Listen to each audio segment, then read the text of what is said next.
Avec Georges Diop, bonjour.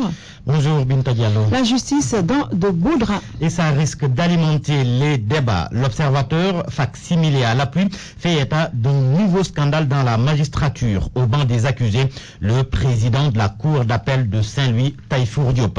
Le magistrat fait l'objet d'une plainte pour corruption. D'autres personnes sont aussi citées dans la lettre plainte adressée à l'OFNAC, le président de la chambre correctionnelle de la Cour d'appel de Saint-Louis, Pape Amadou Sow, le président de la chambre d'accusation de la Cour d'appel de Saint-Louis, Pape Alun Sané. Une affaire d'1 milliard CFA. Les 3 magistrats sont accusés par la société Wartsila West Africa d'avoir fait profiter illégalement d'une décision de justice à une personne physique, Aïssatou Niang Touré, qui n'apparaît même pas dans le dossier selon l'observateur. L'affaire remonte à 2008 et est relative à un contrat de location d'une base de vie composée d'une résidence hôtelière à Kaon pour l'hébergement des travailleurs de la société WWA, dont les avocats demandent que toute la lumière soit faite sur le faux commis par les magistrats. À leur tête, Taïfour Diop. Et qu'en est-il de Henri Grégoire Diop et de Alioune Daour? L'AS nous apprend qu'ils seront aujourd'hui à l'hôpital Aristide Le Dantec et à l'hôpital général de Grand-Yoff. La raison de leur déplacement dans ces structures hospitalières, les magistrats de la CRI veulent être fixés sur l'état de santé réel de Bibo Bourgi. Ces conseils peuvent assister à l'opération, mais déjà, ils avertissent l'État parce que Bibo n'a toujours pas obtenu l'autorisation d'aller se soigner en France, malgré les résultats qui attestent de la gravité de sa maladie. Ces avocats de Bibo Bourgi indexent la CRI, non sans souligner que la vie de Bibo est plus précieuse qu'un procès.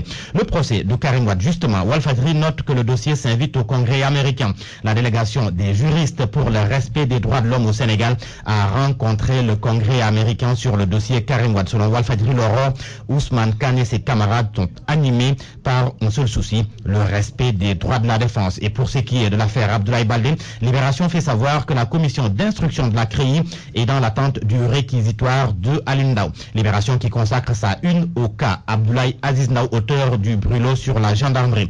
Il est mis aux arrêts et a récolté le taux du ministre. 60 jours au secret. Selon Libération, le colonel Ndaw n'a pas pris 30 jours comme le soulignent les autres journaux, la plupart d'ailleurs dont Enquête qui s'intéresse aux alliances pour 2017. Titre d'enquête: une toile sec à l'œuvre parce qu'à l'origine du conseil d'administration 2017, il y a Idrissa Seck, leader de Rewmi. Le CA 2017 a été lancé officiellement selon le journal Enquête. Idrissa Seck et ses camarades veulent faire partir le président Macky Sall, dont le beau-père se livre plutôt dans le populaire. Abdoulaye Omer Seck à bâton rompu. Le beau-père du président parle selon le journal Le Populaire. Dynastie Faisal, personnalité de la première dame, gestion de l'APR locale à Rufisque, Omer Seck se lâche selon Le Populaire.